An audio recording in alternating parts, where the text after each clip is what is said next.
No, seriously, you've heard of crop circles, and you've heard that alien spaceships make them, but I have seen this happen with my own eyes. What a cock and bull story. I haven't heard anybody use that phrase in ages. But you wouldn't happen to know the origin of the phrase cock and bull story now, would you, Mark? Well, it has something to do with Old English inns, spooky coach rides at night, in a 2,000-year-old Roman town. We'll find the answer to this little mystery in a quaint English village called Stony Stratford. But our journey begins 60 miles south of there. The Temple of Mithras. Okay, what are the ruins of a Roman temple doing here in the heart of London's financial district? Well, this is where our story begins. London was founded by the Romans. They called it Londinium. They built this temple. Can you see that street sign over there? Watling Street. Beginning about 2,000 years ago, the Romans started building roads all over England. It was to move their troops and also for trade and commerce.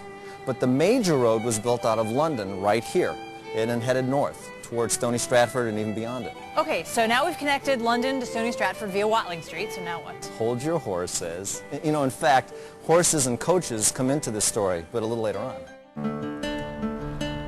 Mark, I have a feeling we're not in London anymore. No, this is Stony Stratford, and this is still Watling Street. So the Romans were here.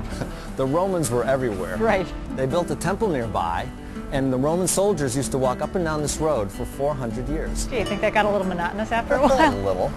But after the Romans left here, the Saxons moved in, right? Right. The Saxons ruled England for 600 years. In fact, one of their kings, Edward the Elder, fought a battle against the Danes here. Now, when the Danes and the English divided up the country, Stony Stratford stayed on the side of England. So when William the Conqueror came in 1066, Stony Stratford fell under Norman rule, right? Yes. In 1194, the Normans made this a market town, and they actually paved Watling Street. That was very unusual in medieval times. It probably helped make Stony Stratford an important commercial town, though. Important and historic. The kings of England, from King John on down, used to come here from time to time just to hold their court. Oh, check this out. Richard III. This is where he nabbed his nephews. You know, the two princes, and Shakespeare, a horse, my kingdom for a horse? Historically speaking, I do, but tell me what Shakespeare had to say.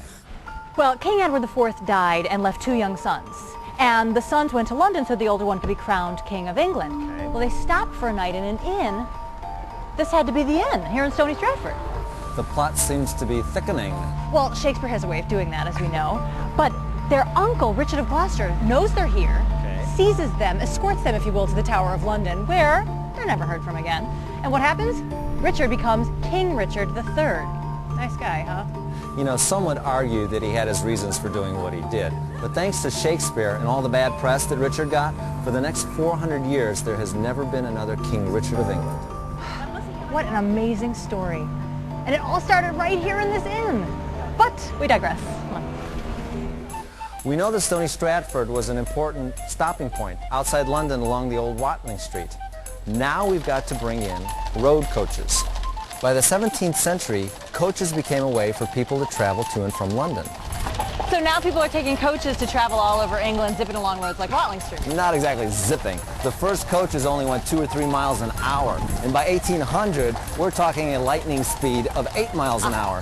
I bet they needed pit stops on such a long trip. That's right. There was a coaching town every 7 miles where people could stop and rest or spend the night. Towns like St. Albans, Dunstable, and Stony Stratford. You know, a lot of things could happen along the way, too, especially at night. Well, I bet it was pretty spooky riding in the dark. Oh, it was, and not just because of highwaymen and robbers. This was the 18th century. It was an age of superstition. People were afraid of a lot of things. Thank you. Thanks very much.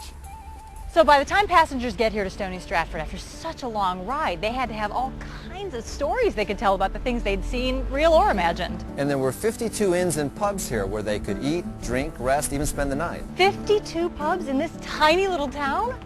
Well, I guess that explains why there's so many of these archways. You really needed to build an arch if you wanted to compete with the other inns here. You had to have a place where the coach could pull in and spend the night. I just got it. This is so cool. Passengers get here to Stony Stratford full of stories. They go from pub to pub to pub, drinking, telling stories. By the time they get to the Cock Hotel, the story's taken on a life of its own. It is so over-exaggerated and embellished. And when they leave the Cock and walk 50 paces up the road to the Bull Hotel, the story is totally unbelievable and outrageous. They had to call them Cock and Bull Stories. So, no, Steven Spielberg's from Cincinnati, I'm from Cincinnati, I tell him the story, and that's how he gets the inspiration for E.T. And that's the origin of the Cock and Bull story. Primus Tempus.